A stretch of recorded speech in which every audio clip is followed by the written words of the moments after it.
9h-10h, Sud Radio, la vérité en face, Patrick Roger. La vérité en face, repartir du réel. La parole aux classes moyennes. En matière économique, c'est ce livre de Louis de Crevoisier et Paul Armand Veillon. Ce matin, nous recevons l'un des co-auteurs, Louis de Crevoisier. Bonjour. Bonjour Patrick Roger. Vous êtes haut fonctionnaire. Vous avez fait un cursus, j'allais dire normal, non pour un haut fonctionnaire, mais enfin un cursus assez classique, mais qui vous emmène en fait au plus haut poste, c'est-à-dire HEC, bien sûr, l'ENA. Et ensuite vous avez décidé de vous intéresser aux classes moyennes. Souvent on dit qu'il y a une déconnexion entre des hauts fonctionnaires et justement les populations. À travers ce livre, non, c'est l'inverse. Pourquoi vous vous êtes intéressé aux classes moyennes alors ? Je pense que c'est effectivement tout l'objectif de ce livre, c'était de se dire que il y a une partie des dirigeants politiques en France qui se sont déconnectés des classes moyennes. Il y a une partie de la haute fonction publique aussi qui sont déconnectés, et que par la science économique et aussi en écoutant les Français. Donc pour écrire ce livre, on s'est basé sur les cahiers de doléances du grand débat national. Ouais. En écoutant les classes moyennes et par la science économique, on peut essayer de les réconcilier entre eux. Ouais. Et donc c'était tout le projet de ce livre, et c'est pour ça qu'on a écrit. Et d'ailleurs, vous le dites avec votre co-auteur, nous aussi on vient de ces classes moyennes.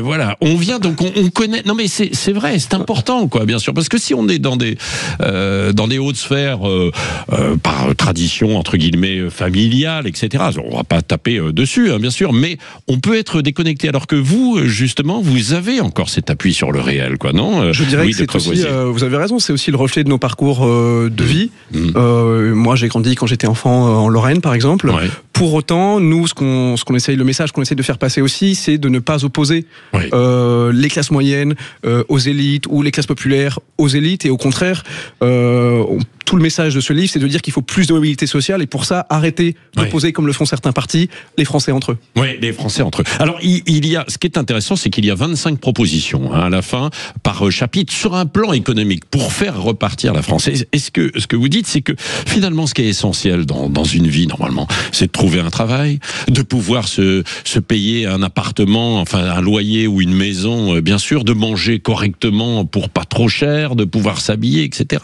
Et ça, les classes moyennes, entre guillemets, ont de plus en plus de mal à le faire, quoi. Et d'ailleurs, il faut peut-être définir avec vous ce qu'est une classe moyenne aujourd'hui, telle qu'on l'entend.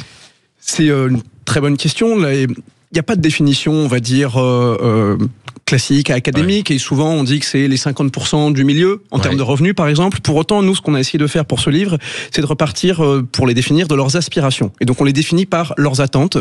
Pour nous, les classes moyennes, ce sont celles qui se retrouvent dans des attentes partagées, que sont, comme vous l'avez dit, un travail qui paye, un mode de vie qui soit libre mais soutenable, et qu'on puisse concilier avec la transition écologique, et qui aspire aussi à une forme d'ascension sociale. Et ce sont ces trois aspirations qu'on a essayé ensuite de développer dans le livre à travers les 25 propositions que vous avez mentionnées. Mais on pense que la meilleure définition, finalement, c'est de se dire ce sont ceux qui se retrouvent dans ces aspirations.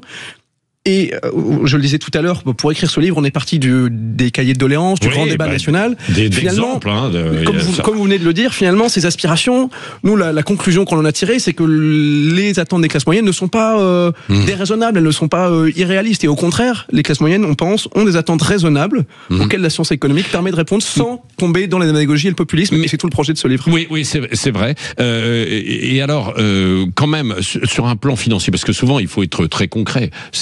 C'est quoi un foyer qui gagne combien à peu près pour être classé dans ces classes moyennes ? Je pense aujourd'hui, il y a environ 54% des Français qui se retrouvent dans la notion de classe moyenne. Quand on fait des sondages, il y a un Français sur deux qui se retrouve dans cette notion. Et donc, ça correspond globalement à ceux qui sont autour de la médiane d'un salaire médian, autour de 2 000 euros. Autour de 2 000 euros, c'est ça. Mais ça peut être moins. Ça peut être moins aussi. Vous dites un revenu de grosso modo de 20 à 40 000 euros, quoi. Oui, ça peut être plus. Annuel, bien sûr. Annuel. Ouais. Ça peut être plus, ça peut être moins, mais je pense qu'à la fin, la meilleure définition des classes moyennes, c'est vraiment celle par les aspirations. Ce sont celles qui aspirent à vivre de leur travail, à avoir une forme d'association sociale par ce travail, à pouvoir se déplacer, à pouvoir être propriétaire aussi. Ouais, ce sont ces bien sûr. aspirations qu'on a essayé de creuser dans le livre. Bah oui, parce que d'ailleurs votre livre commence, vous l'avez dit, hein, c'est issu des cahiers de doléances. Il y a cette habitante du côté de la Nièvre qui dit on devrait avoir le droit à une certaine intégrité, de pouvoir vivre au quotidien, avoir un respect, le droit de vivre convenablement, de profiter de son travail pour se payer un resto de temps en temps, des vacances, etc. C'est exactement ça, quoi. Hein. C'est ça. Je pense que nous, on a essayé de répondre à ce qu'on définit comme un triple déclassement des classes moyennes. On dit souvent qu'il y a un sentiment de déclassement. C'est un sentiment de déclassement qui est lié au travail, avec une progression aujourd'hui salariale qui est quasi nulle pour les classes moyennes. Un sentiment de déclassement qui est lié aussi au mode de vie, qui est remis en cause par les nécessités de la transition écologique, et qui est un déclassement aussi du point de vue de l'ascension sociale, avec un ascenseur social qui est bloqué. Et c'est à ce triple déclassement qu'on a essayé de répondre à travers ce livre.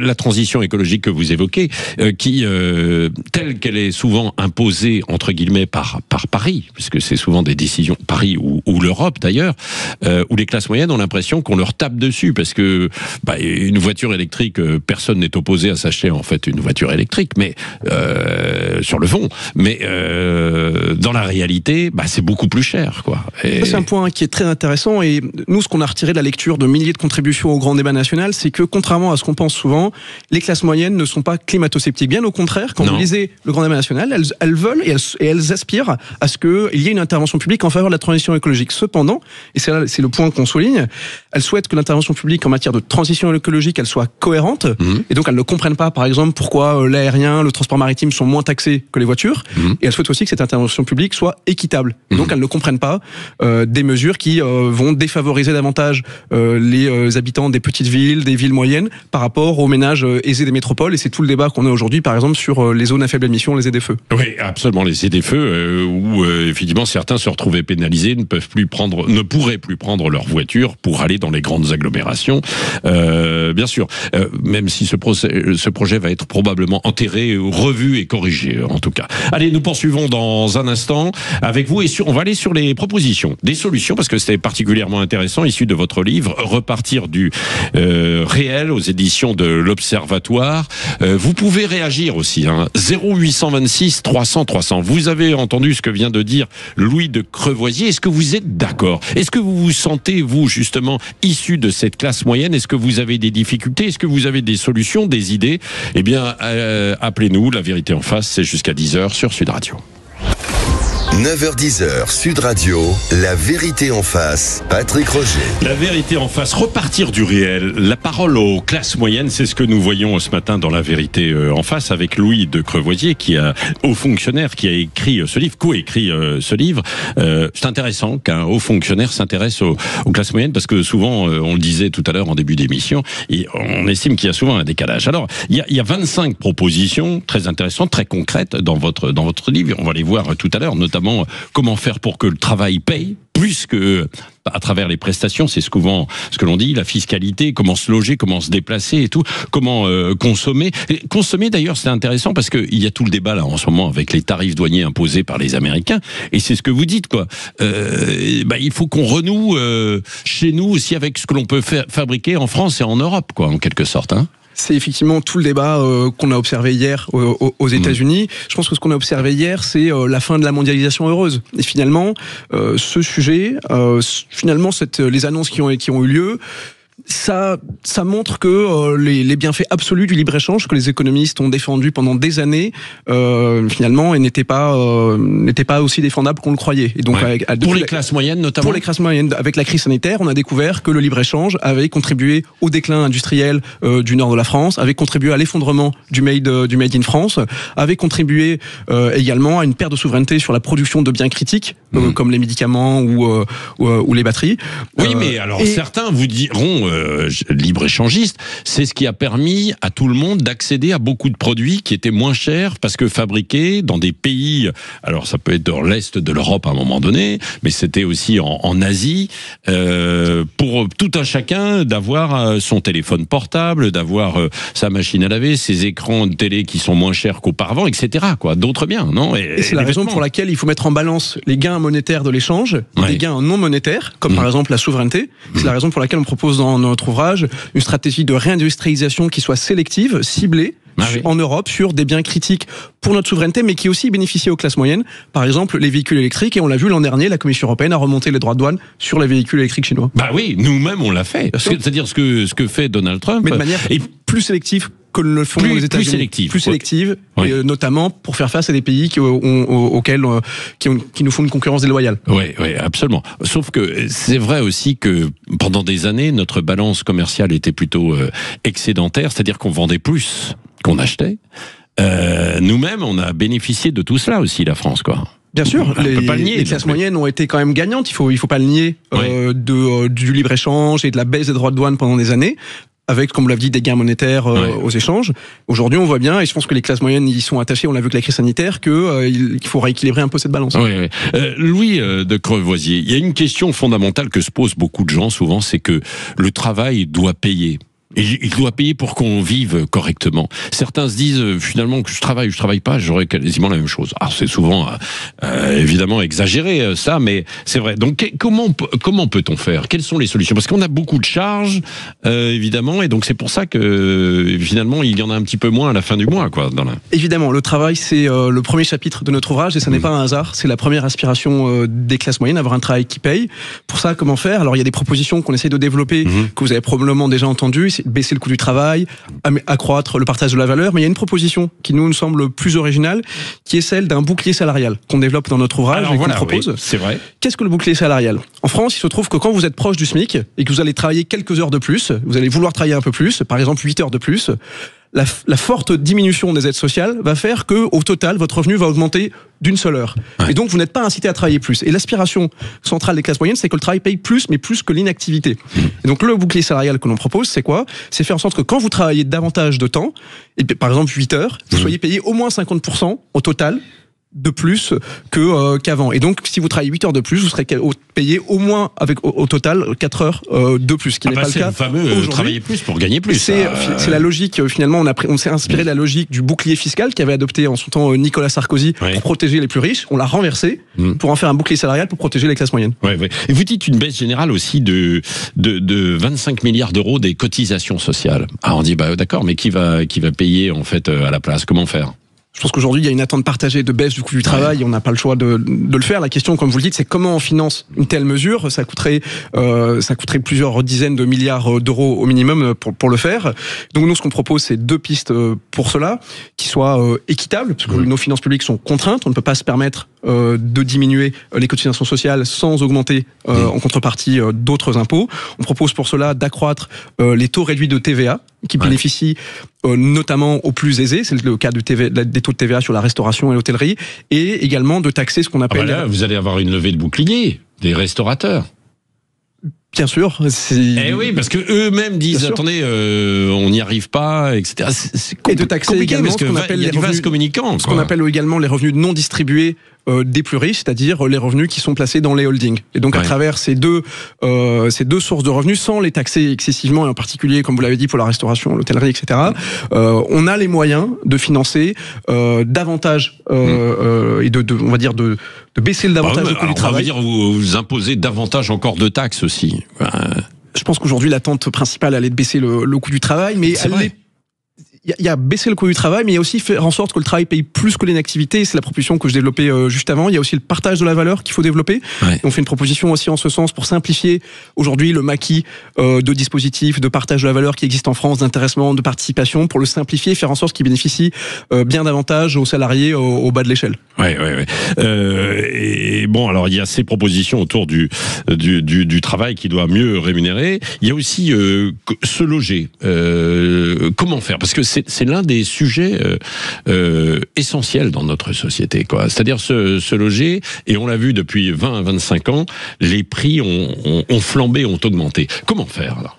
Sur ce sujet, nous, on essaye de développer dans le livre 2 axes. Le premier, c'est l'accession à la propriété. Je pense que c'est fondamental et il y a une véritable aspiration. Vous voudriez qu'il y ait une société de propriétaires? Je pense que les Français ont envie d'être propriétaires. Aujourd'hui, il y a 60% des personnes qui ne sont pas propriétaires qui désirent l'être, mais qui n'y arrivent pas. Et donc, pour cela, nous, ce qu'on propose, c'est de transformer ce qu'on appelle les frais de notaire ou les droits de mutation, les transformer pour qu'ils ne taxent plus le prix du bien que vous allez vendre, mais qui taxent la plus-value que vous allez faire. Ça va permettre... Elles sont déjà taxées, les plus-values, non?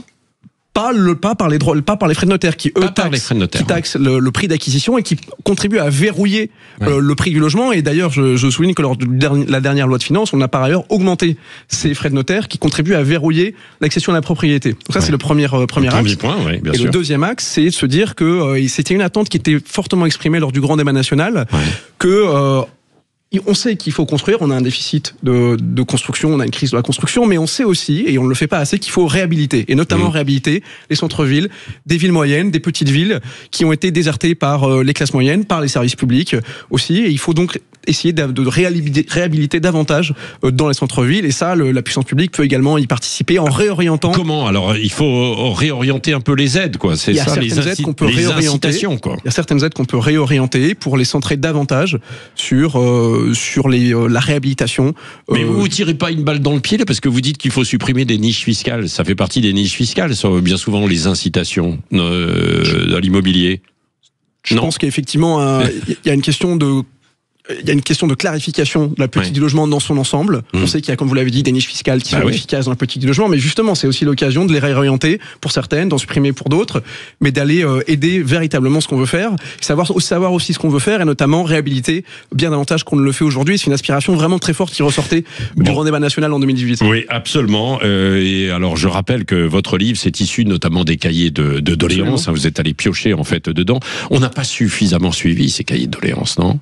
Il y a aujourd'hui beaucoup de débats sur les cahiers de doléances. On a l'impression qu'ils ont été cachés, qu'ils ne sont pas accessibles. Et donc nous, ce qu'on répond souvent, c'est que pour écrire ce livre, on s'est inspiré de deux matériaux. Il y a eu les cahiers de doléances, qui sont des contributions individuelles et qui ne sont pas accessibles dans tous les départements en version numérique, malheureusement. Ah oui, c'est vrai. Dans beaucoup de départements, ils sont simplement accessibles en version papier aux archives des départements. Pour d'autres, ils ont été numérisés. Mais on s'est aussi appuyé sur les comptes rendus des réunions locales du grand débat national. Donc c'est en 2019, il y a eu 10 000 réunions dans toute la France, dans les petites villes, les villes moyennes, qui ont réuni plus de 400 000 habitants. Et ces réunions, à la différence des cahiers de doléances, ce sont des contributions collectives qui montrent que les Français savent débattre, savent trouver des consensus entre eux. Et ce n'est malheureusement plus toujours le cas à l'Assemblée nationale. Oui, absolument. Et on ferait bien de suivre un certain nombre de choses qui avaient été dites ou rédigées il y a de ça déjà quelques années. Repartir du réel. Donc merci Louis de Crevoisier. La parole aux classes moyennes, aux éditions de l'Observatoire. C'était particulièrement intéressant. Je le recommande. Dans un instant, le gagnant des 12 coups de midi. Les gagnants, d'ailleurs, qui seront avec Gilles Gansman et Christine Bouillot. Et puis ensuite, André Berkoff ce midi, avec notamment l'économiste. Alors, je pense qu'il n'aura peut-être pas la même vision des choses, mais c'est intéressant toujours parce que c'est Charles Gave qui sera dans la deuxième partie et qui reviendra bien sûr sur les tarifs douaniers. Et nous, on se retrouve demain. Merci.